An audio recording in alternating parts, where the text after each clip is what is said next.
E não há saída para isso, porque você está casado com a lei enquanto você vive. A lei tem domínio sobre você durante toda a sua vida. Quer você seja uma criança, quer você seja um adolescente, quer você seja um jovem, adulto, mais tarde um idoso, terceira idade, octogenário, enquanto você estiver vivo, a lei vai continuar dizendo: não faça isso, não faça isso, não faça isso, faça isso, faça isso e faça isso, e você vai continuar quebrando todos esses preceitos. Então não há saída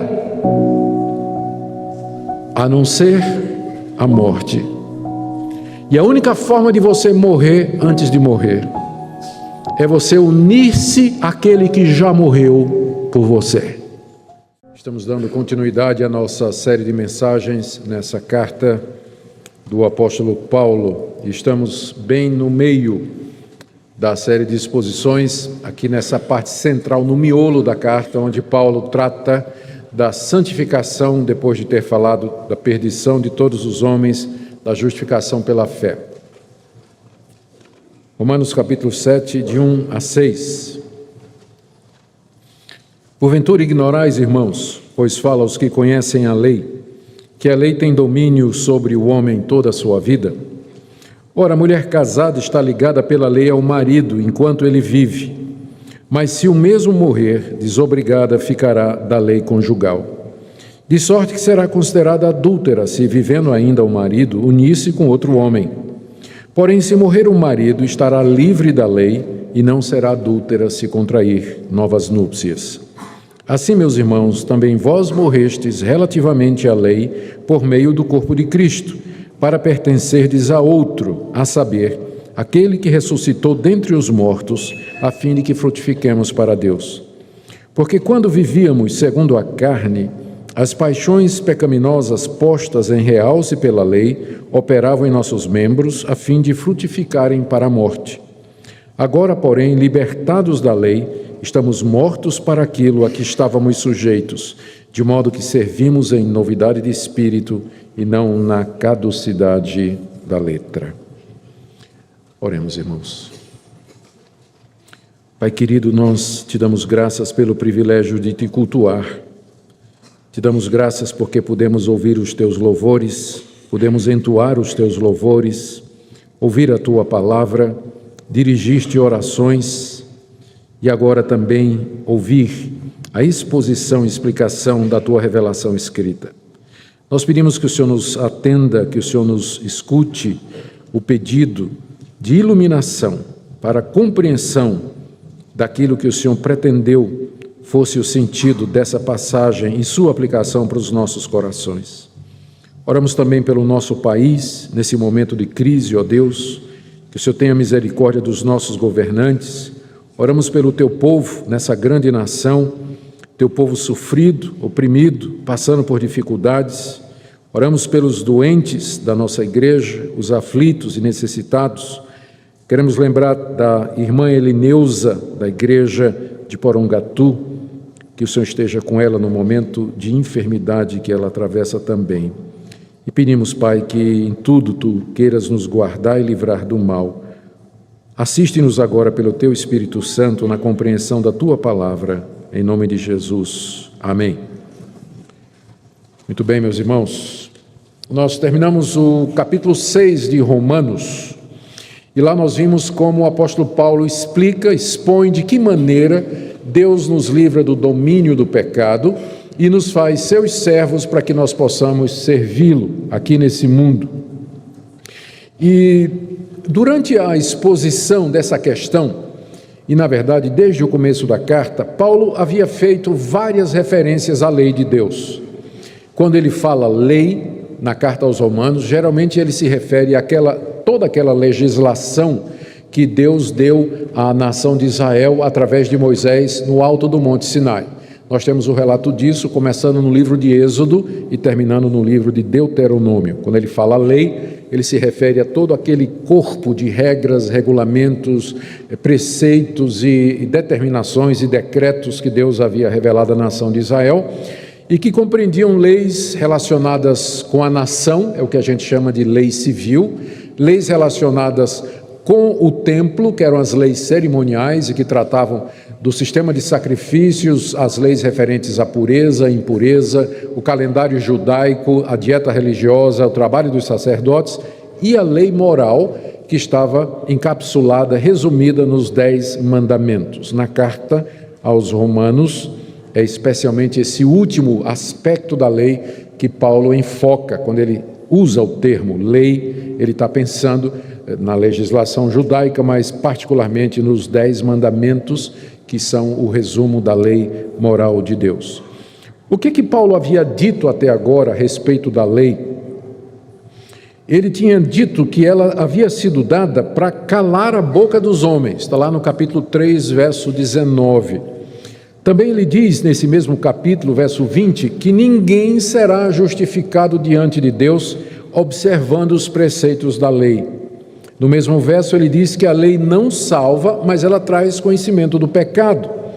No verso 28 do capítulo 3 ele diz que a justificação do pecador diante de Deus, consequentemente a sua salvação, é feita pela fé em Cristo Jesus, sem a observância dos preceitos da lei. No capítulo 4, verso 13, ele diz que as promessas que Deus fez a Abraão, de que na sua descendência seriam benditas todas as nações da terra, essa promessa não decorreu da guarda da lei, mas da fé que Abraão teve nas promessas de Deus. E 2 versículos adiante, no versículo 15 desse mesmo capítulo, diz Paulo que a lei, na verdade, ela provoca a ira de Deus, ela suscita a ira de Deus.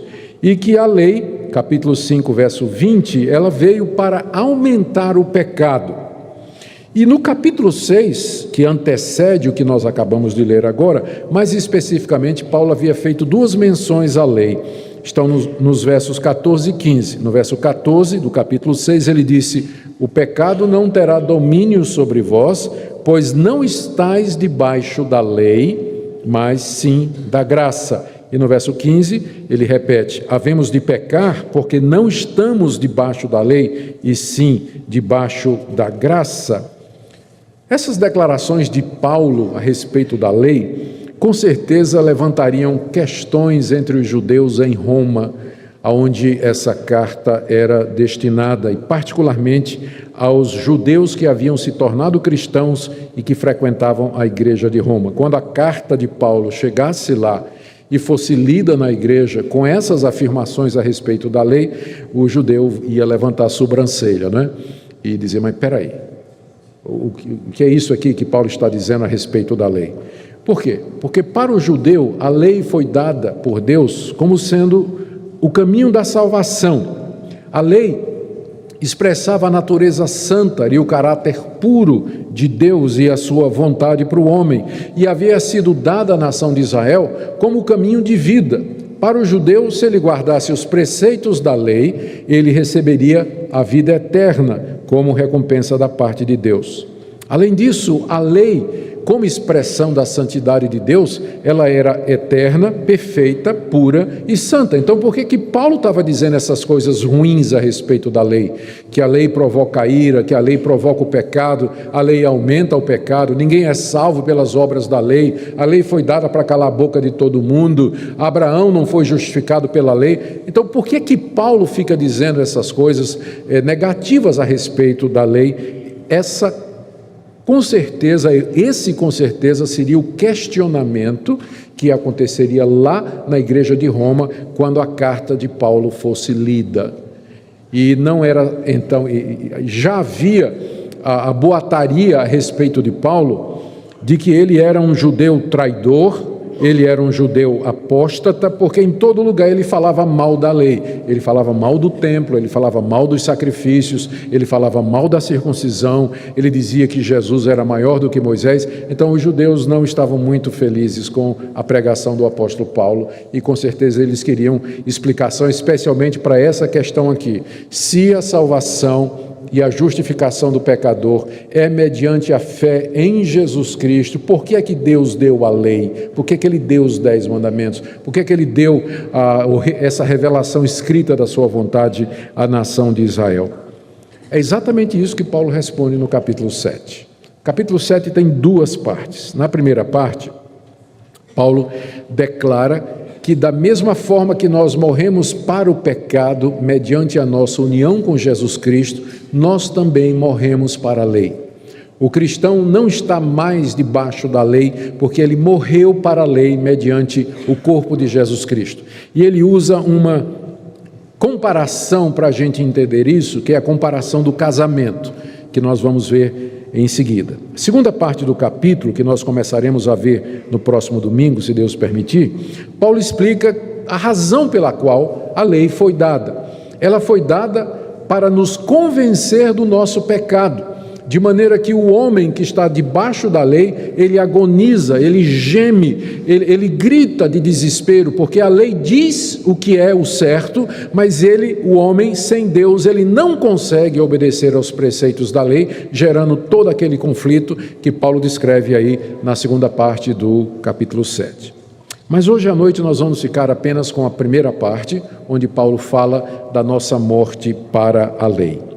E vamos começar com o verso 1, onde ele faz uma pergunta aos seus ouvintes. A pergunta já é antecipando aquela objeção que ele sabe que vão levantar diante das declarações que ele tinha feito diante da lei. A pergunta é essa: porventura ignorais, irmãos, pois fala aos que conhecem a lei, que a lei tem domínio sobre o homem toda a sua vida? É óbvio que Paulo aqui está se dirigindo particularmente aos judeus, né? Eu falo aos que conhecem a lei, e não eram poucos aqueles que eram membros da igreja. A lei aqui que ele se refere é os 10 mandamentos. Em outras palavras, ele está dizendo assim: eu sei que vocês vão compreender o que eu vou dizer, irmãos, porque vocês conhecem a lei de Deus. Então não estou falando para ignorante, vocês sabem, conhecem a lei de Deus. Paulo também poderia estar fazendo uma referência muito geral às leis romanas, que também regulamentam a questão do casamento, mas eu penso que especificamente pelo contexto, ele está se referindo aqui à lei de Deus. O que ele está dizendo aqui é que a lei de Deus, ela tem domínio sobre o homem, e o homem aqui é genérico, né, sobre todas as pessoas, durante o tempo da sua vida aqui no mundo. Ou seja, desde o dia que nós nascemos até o dia da nossa morte, nós estamos debaixo do domínio da lei de Deus. Aqui Paulo fala da lei como se a lei fosse um senhor, um patrão, e que tivesse escravos que lhe pertencem desde o nascimento. Era alguma coisa comum naquela época. Tinha gente que já nascia no regime de escravidão, nascia de escravos, ia permanecer a vida toda servindo aquele patrão e ia morrer como escravos. Então, é uma figura que Paulo usa aqui para descrever o que ele quer dizer, que a nossa escravidão à lei dura o tempo da nossa vida. Nós nascemos debaixo do domínio da lei e morremos debaixo do domínio da lei. Ou seja, o tempo todo da sua vida aqui nesse mundo, você está debaixo da lei de Deus. Aquilo que Deus disse: não terás outros deuses diante de mim, não farás para ti imagem de escultura, não tomarás o nome do Senhor teu Deus em vão, lembra-te do dia de descanso para o santificar, honra teu pai e tua mãe, não adulterarás, não mentirás, não furtarás, não matarás, não cobiçarás nada do teu próximo. Isso vale no dia que você nasceu até o dia que você vai morrer. É isso que Deus quer de você. Todos os dias, momentos, segundos da sua vida, não há um segundo da sua existência em que você não esteja debaixo do domínio da lei. Isso simplesmente quer dizer o seguinte: que nós nascemos já obrigados a guardar toda a lei de Deus e, portanto, condenados, porque nenhum de nós vai cumpri-la perfeitamente. A lei nos enquadra como pecadores e, portanto, nos destina ao castigo de Deus e à justa ira de Deus. Esse é que é o problema nosso. Nascemos sob o domínio da lei, debaixo da lei. A lei exige, a lei cobra, ela determina e pronuncia a sentença. Se você não cumprir estas coisas, você sofrerá a ira de Deus e o castigo de Deus. Isso valia não somente para os judeus que tinham recebido a lei escrita, mas também para os pagãos, porque os pagãos também receberam a lei de Deus. Eles receberam a revelação de Deus na consciência e no coração. Nós vimos isso no capítulo 2, quando Paulo diz que a lei de Deus está gravada no coração deles, dos gentios, E eles percebem a lei de Deus pela criação. A criação fala da grandeza de Deus, da existência de Deus, de um Deus que antecede a realidade presente, um Deus que tem governo e domínio sobre todas as coisas. Então, quer sejam os pagãos e os gentios, quer sejam os judeus, não existe nenhuma pessoa, nunca existiu qualquer pessoa que veio a esse mundo que não estivesse debaixo da lei. E, portanto, debaixo da sua condenação, da condenação da lei, e, portanto, enquadrado como pecador e destinado ao castigo. Com isso, o que Paulo quer dizer aqui no verso 1, a lei tem domínio sobre o homem enquanto ele viver. Paulo está dizendo que não tem a menor possibilidade de você e eu escaparmos do domínio da lei sobre nós enquanto estivermos vivos. A morte é a única coisa que nos liberta do domínio da lei. Porque a morte cancela todos os contratos, não é verdade? A morte cancela todos os contratos. Então, a única forma de nós sairmos desse contrato, pelo qual nós somos condenados, enquadrados e justamente colocados debaixo da ira de Deus, é pela morte.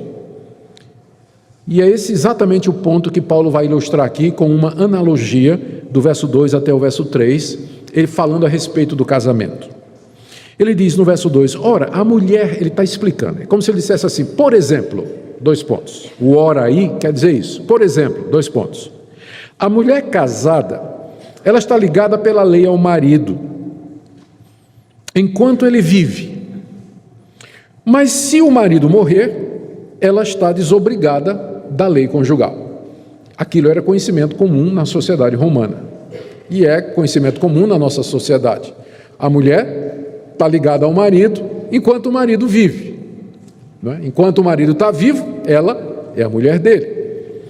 E de sorte, né, Paulo diz aí, que somente se o marido morrer, ela está desobrigada da lei do marido para poder casar com outra pessoa ou permanecer viúva.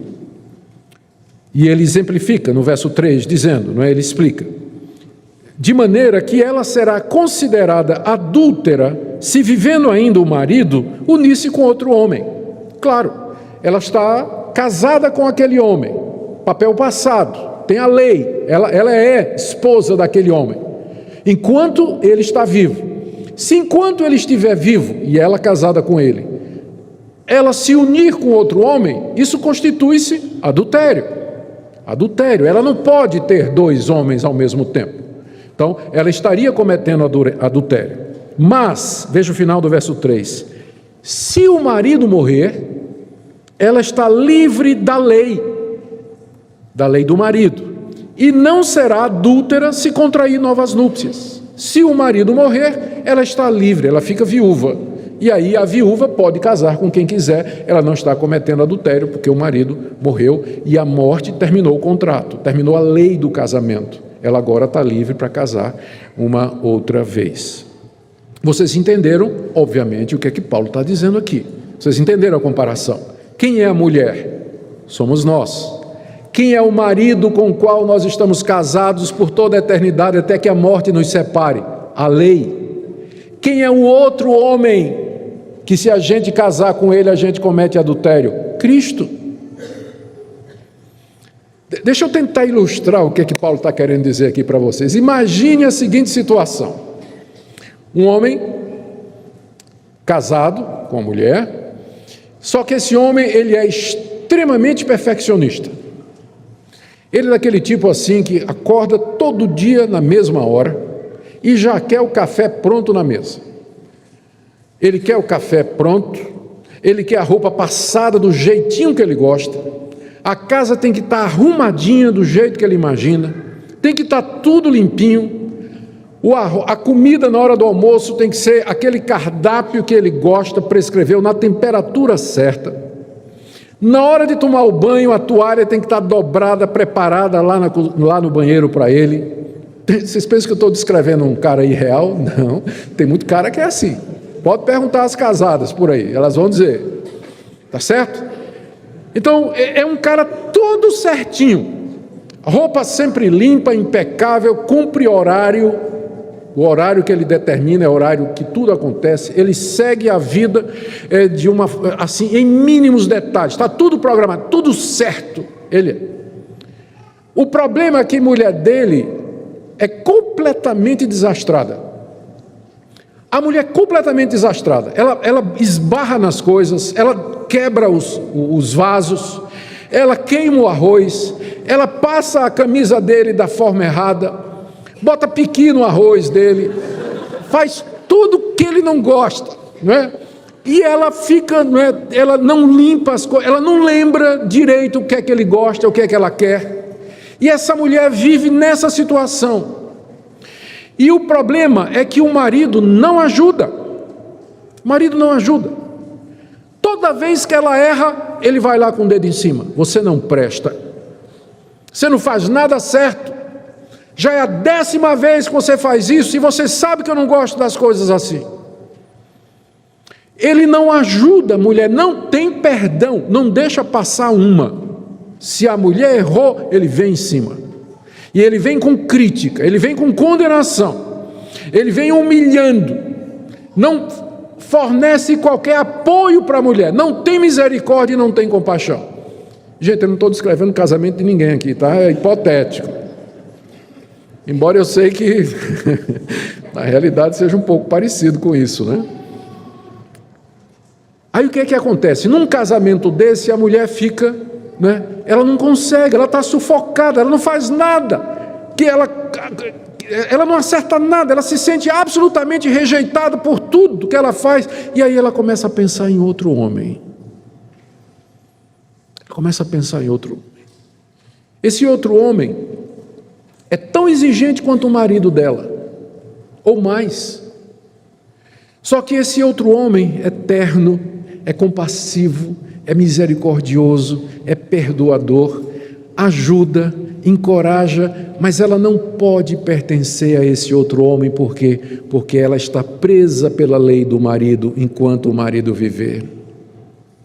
Isso parece enredo da novela da Globo, não é verdade? Se fosse uma novela e você fosse o escritor, qual era o fim que você daria a essa história? É óbvio, a mulher ia botar um baita veneno de rato na comida do homem, né? Ia matar o cara para poder casar com o outro, não é isso? Vocês já entenderam o enredo, né? De que se refere? A mulher somos nós, que estamos casados com a lei. A lei nos condena, nos critica, não deixa passar uma. Toda vez que nós erramos, a lei vem em cima. E diz, você pecou, você errou, você está condenado, não é a primeira vez, você não presta, você não aprende. E a lei não nos ajuda, ela não nos ergue do chão, ela não tem perdão, ela não tem misericórdia.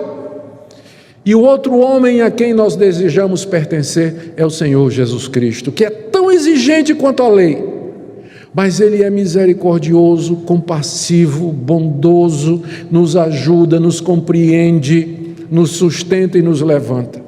Mas eu não posso pertencer a Jesus Cristo, porque Paulo explicou, porque eu estou debaixo da lei, estou debaixo do domínio da lei, casado com a lei enquanto eu viver. Qual é a única solução para esse dilema, para esse casamento impossível?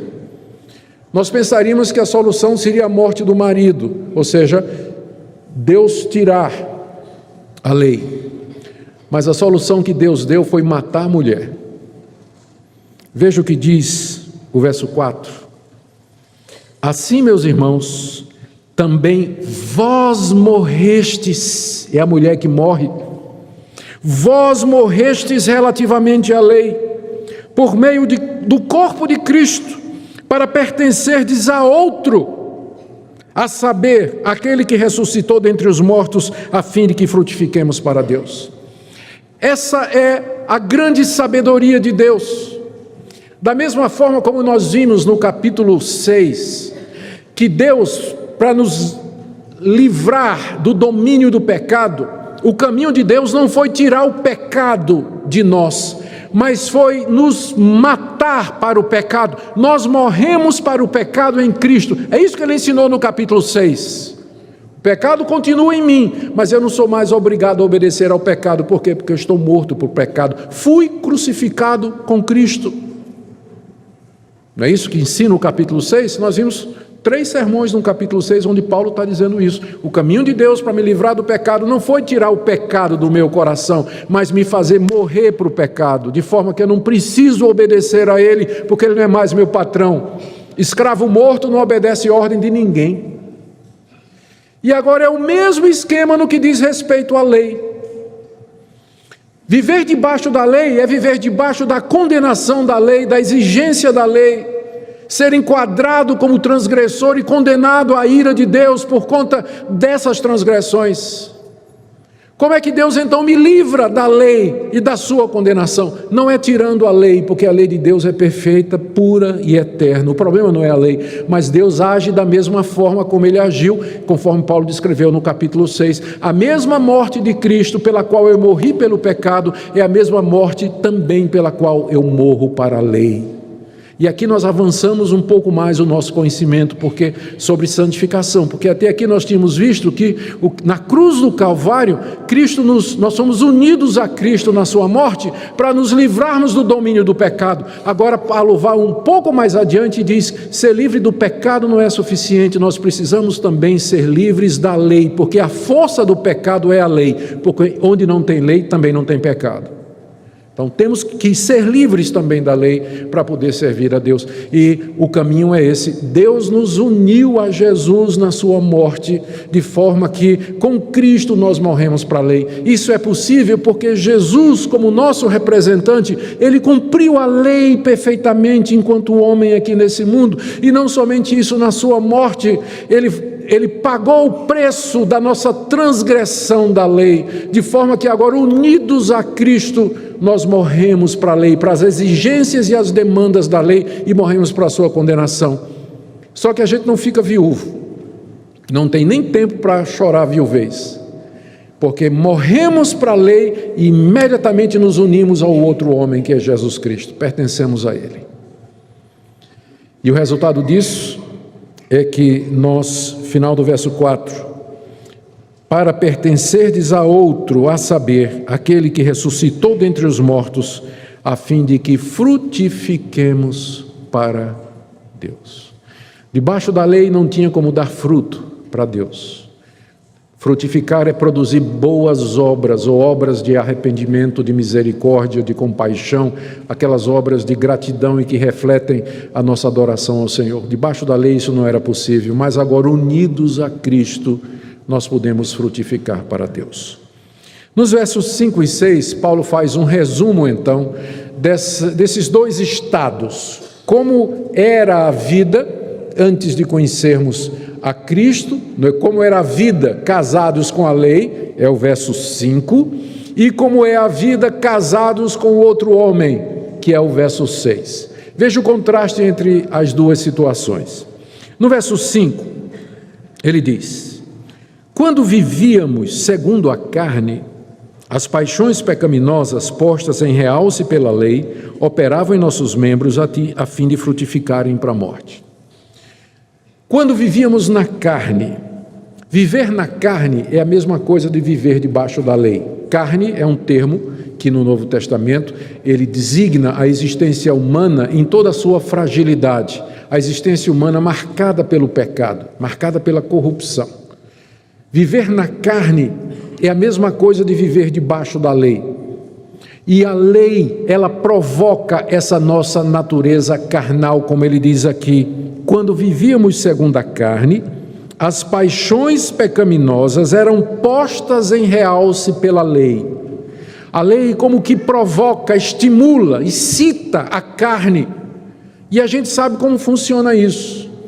Quando a gente dá uma ordem para uma pessoa, ou quando se passa um mandamento para uma pessoa, a pessoa tem vontade de quebrar aquilo ali. Isso é muito normal, né? Eu já contei até a história daquela professora na escola católica que disse para as crianças, era uma professora de Bíblia, e ela disse para as crianças, vocês vão agora para casa e vocês vão ler a Bíblia e tal, só não ler o livro de Cantares de Salomão, porque é um livro que fala de relações sexuais. É proibido ler o livro de Cantares de Salomão. Não precisa dizer qual foi o livro que os adolescentes foram ler no final da aula, né? Todo mundo queria ler o livro de Cantares de Salomão. A proibição, ela provoca, ela desperta em nós a curiosidade, a vontade, a rebelião natural dos nossos corações.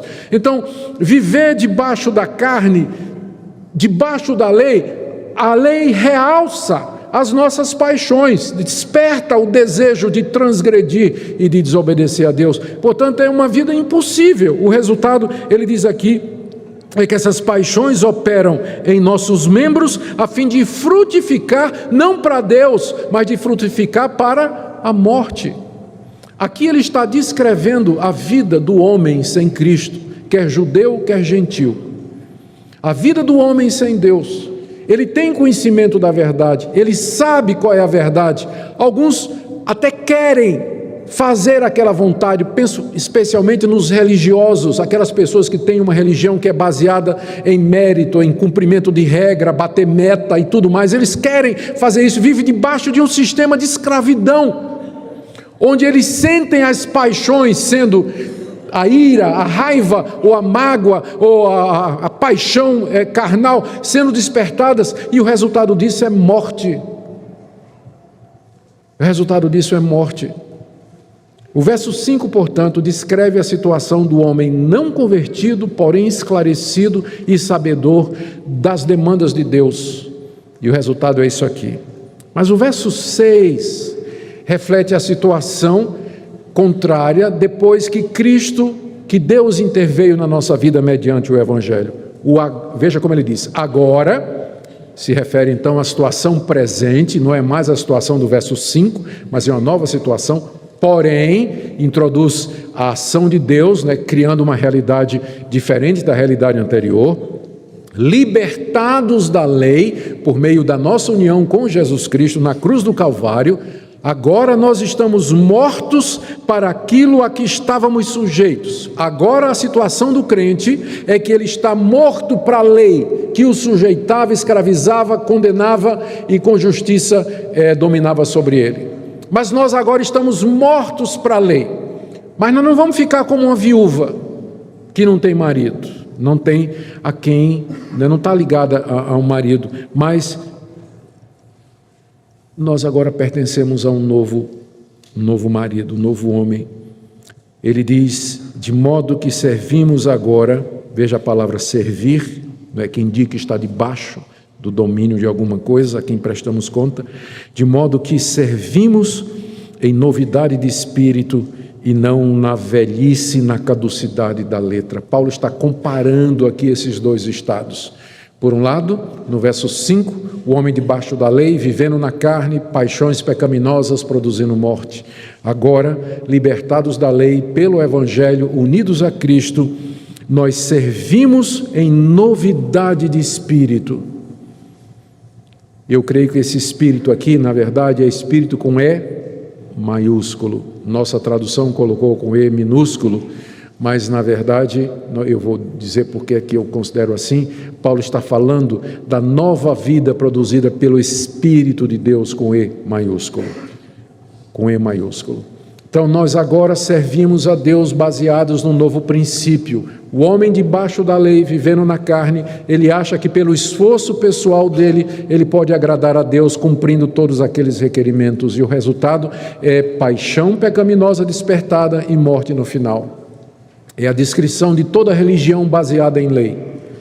Mas, em contraste, verso 6, nós temos a vida cristã normal, em que nós servimos a Deus através de um princípio superior, não pela obrigação externa da lei, mas por uma mudança em nosso coração, que foi feita pelo Espírito Santo, de forma que nós voluntariamente, gozosamente, alegremente, nós nos entregamos e nos oferecemos a Deus para servi-lo aqui nesse mundo. São dois estados de vida diferentes. Eu quero sugerir a vocês que o que vai a agenda de Paulo, do verso 7 em diante, é exatamente controlada por esses dois versículos. O que ele vai dizer no resto do capítulo 7 é uma expansão daquela vida debaixo da lei que ele mencionou aqui no verso 5. E ele vai descrever os efeitos da lei na pessoa. Eu sei que devia fazer o bem, não faço.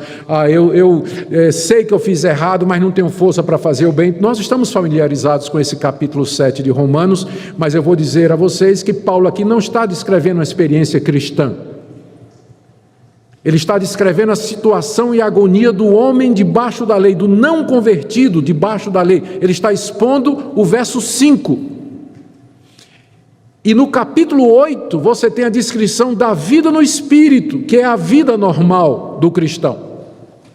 E é isso que nos aguarda em Romanos, à medida que nós vamos prosseguir na série. Mas eu queria hoje à noite ficar aqui apenas e trazer algumas aplicações para nós daquilo que nós acabamos de ouvir. A primeira delas é que você e eu, nós nascemos debaixo da lei, do domínio da lei e, portanto, como parte dessa humanidade condenada por conta dos seus pecados diante de Deus. Essa é a sua situação diante de Deus. Você vive debaixo da lei, está obrigado a guardar a lei, você vive no poder da carne, você não consegue obedecer a Deus, você não consegue cumprir os requerimentos da lei. Eu estou pensando aqui nos 10 mandamentos, você se torna escravo de suas paixões e no fim você sai enquadrado como transgressor, culpado, condenado e perdido. Essa é a situação verdadeira em que você se encontra. E não há saída para isso, porque você está casado com a lei enquanto você vive. A lei tem domínio sobre você durante toda a sua vida. Quer você seja uma criança, quer você seja um adolescente, quer você seja um jovem, adulto, mais tarde um idoso, terceira idade, octogenário, enquanto você estiver vivo, a lei vai continuar dizendo: não faça isso, não faça isso, não faça isso, faça isso, faça isso e faça isso, e você vai continuar quebrando todos esses preceitos. Então não há saída a não ser a morte. E a única forma de você morrer antes de morrer é você unir-se àquele que já morreu por você. Se você unir-se a Jesus Cristo na sua morte e na sua ressurreição, que aconteceu há 2000 anos atrás, mas cujos efeitos Deus aplica hoje mediante a fé, você morre para a lei. E uma vez que você morreu para a lei, você não é mais condenado, seus pecados são perdoados, sua dívida é quitada, você é justificado, a lei não tem mais poder de condenar você. E agora você vai servir a Deus unido a Jesus Cristo, de onde você vai tirar força para oferecer-se a Ele, para agradá-lo, para fazer a vontade dEle. É outra vida que Paulo chama de novidade de vida e não é mais a caducidade e a velhice da letra. O único caminho para você é esse. Se alguém aqui essa noite que ainda não entendeu a sua situação diante de Deus, a minha oração é que você perceba hoje a gravidade da sua situação. Você foi enquadrado, você foi apanhado em flagrante, não foi só uma vez só não, é desde que você nasceu. E você não tem como quitar esse débito. Enquanto você estiver vivo, ele só vai aumentando. Por mais bem intencionado que você seja, por mais moralista que você queira ser, você sabe que você não pode cumprir todos os requerimentos da lei de Deus. Mas hoje à noite também você está escutando a verdade do Evangelho, o Evangelho da graça, que Deus em Cristo Jesus nos oferece mediante a fé, a remissão dos nossos pecados, o perdão das nossas iniquidades e a libertação de debaixo da escravidão e da condenação da lei. Se você se arrepender dos seus pecados, se você reconhecer diante de Deus que você é um culpado merecedor de todo juízo, se você humildemente recorrer a Deus e suplicar a Deus o seu perdão, você encontrará misericórdia da parte de Deus, que pelo Espírito Santo vai unir você ao seu Filho e lhe trará perdão, reconciliação, poder e graça para se viver nesse mundo, servindo a Deus e para a glória dEle. Mas uma palavra também aos crentes. Pode ser que alguma pessoa já fez isso e ela já conheceu a novidade de vida em Cristo Jesus. Ela experimentou o poder da ressurreição e sentiu aquela mudança interior no seu coração. E às vezes pode acontecer que, sem a gente querer, de maneira sutil, a gente volta outra vez a pensar que o caminho para servir a Deus é debaixo da lei. E aí é o que a gente chama de legalismo. São pessoas que são verdadeiros cristãos, mas eles vivem por meio de regras. Para eles, a vida cristã se resume a um cumprimento de regras e normas, quando, na verdade, o foco da vida cristã, o poder da vida cristã é a nossa união com Jesus. É de lá que vem o poder, o amor, a moderação, o domínio próprio, enfim, o fruto do Espírito, que é descrito em passagens como Gálatas capítulo 5. Eu queria que você pensasse nisso nessa noite e que você pedisse que Deus renovasse o conhecimento da graça e da redenção em Cristo Jesus, da sua união com Ele, para que aí você vai conseguir ter forças para vencer aquele hábito pecaminoso, aquelas práticas erradas que você vem lutando contra elas há tanto tempo e você não consegue se livrar. Por que você não consegue se livrar? Porque você está tentando fazer isso na carne, debaixo da lei, mas agora unido a Cristo, no poder da ressurreição, você pode vencer e pode servir a Deus em novidade de vida. Eu queria orar com vocês agora nesse instante, e durante a oração, queria que você se colocasse diante de Deus, refletindo sobre tudo que você ouviu nessa noite. Deus deseja falar ao seu coração, e Ele faz isso através da palavra que foi exposta. Oremos.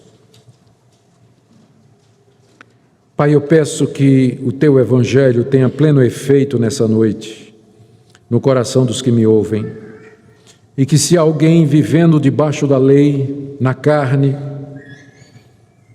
que a graça lhe seja mostrada e revelada nessa noite. Senhor, nos ajuda a ver que estamos unidos, casados com o Senhor Jesus, que também nos ensina a obedecer, mas que nos ama, nos perdoa, nos sustenta, nos dá graça, força, nos alevanta quando caímos. Pedimos que o Senhor nos ajude a compreender mais e mais o Teu Evangelho, as riquezas do Evangelho. Concede-nos, ó Deus, mais e mais da Tua graça. É o que eu te peço nessa noite, em nome de Jesus. Baixe nossos conteúdos gratuitamente. Acesse o canal pelo link na descrição.